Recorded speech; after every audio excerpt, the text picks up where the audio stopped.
to all of you. Hope you're all having a good time at the moment. The cricketing action, the sporting action, so to say, doesn't stop here at Sports Day. So we here, Sports Day, there to give you your daily dose of cricket, starting with the morning wrap as we usually do over here. So let's quickly tell you what are those top stories making the headlines at this point in time. Yes, we're a little late today to come to you. We had some issues with the tech this time around, but having said that, without wasting any of your time, let's quickly tell you what's making the headlines at this point. Brendan McCullum has now spoken up about the upcoming series against India. Remember, England are traveling to India for a 5-match test series which will take place in February 2024. So just about a month away, 2 months away to be precise, before that series begins. But Brendan McCullum, despite all the success that he's tasted with Bazball, he now feels that the real test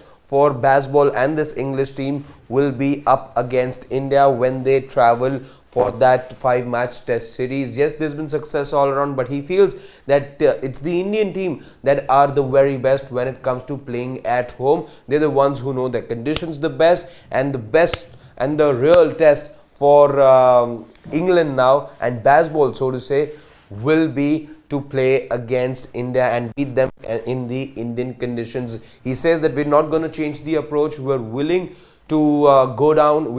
He says that if there are results that go their way and if they're able to beat India, they'd happily take that. But in case the results don't go their way, then they'll be happy to go down the way they want to go down. So that's what Brendan McCullum has said ahead of the series. Let's move on now and tell you more news at the moment. Wasim Akram also in the headlines at the moment because he's now slammed in a way the present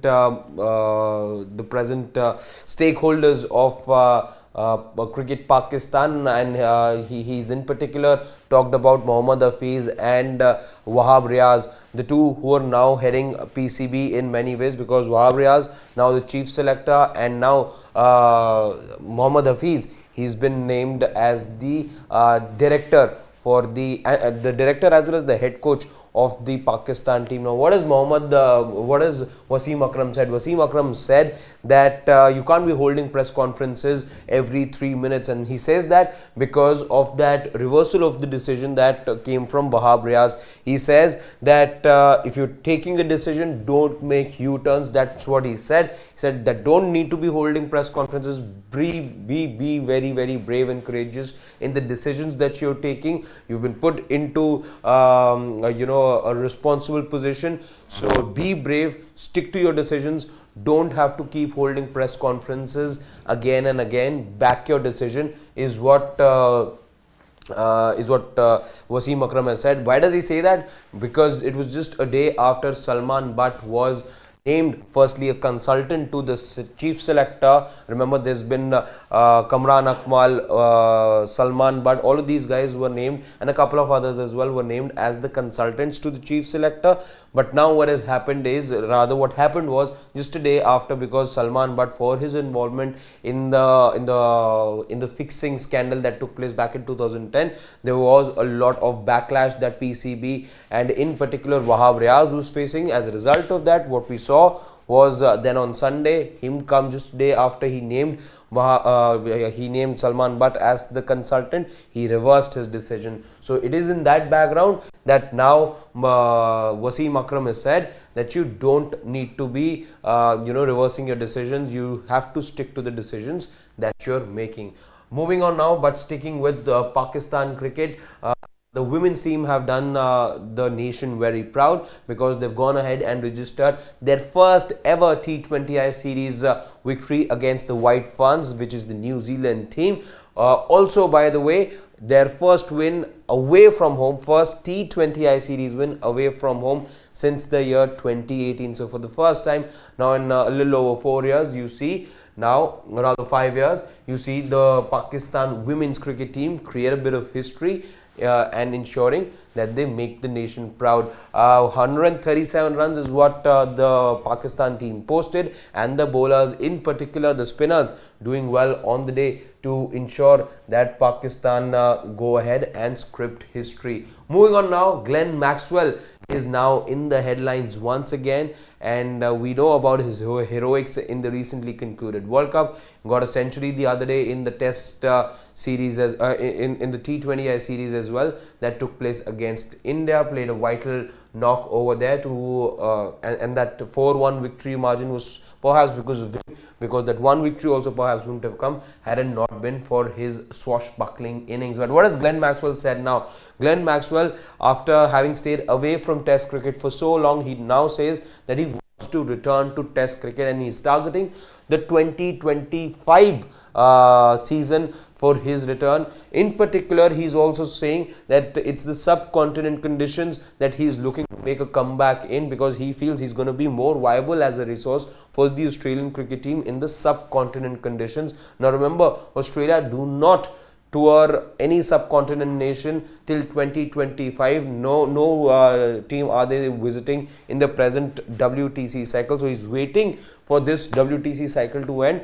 They'll be touring Sri Lanka now in 2025, and Glenn Maxwell is targeting that particular series to make his Test comeback. He feels that at home the slots are already filled up, but perhaps there are some slots that he can possibly fill when the team is traveling. So having played just 7 Test matches and obviously making his name in white ball cricket, all those 7 Test matches, by the way, Glenn Maxwell has played overseas. He's yet to play at home or make his home debut, let's say, in Test cricket. So all the time that he's played Test cricket has been away from home, and even now, he feels at the age of 35, if I'm not wrong, he feels the need and he wants to rather come back into Test cricket, and it's that series against Sri Lanka in the year 2025 that he's targeting. A couple of other stories as well before we wrap this up. As far as the ECB are concerned, they have formed and they've reached out to a private regulator,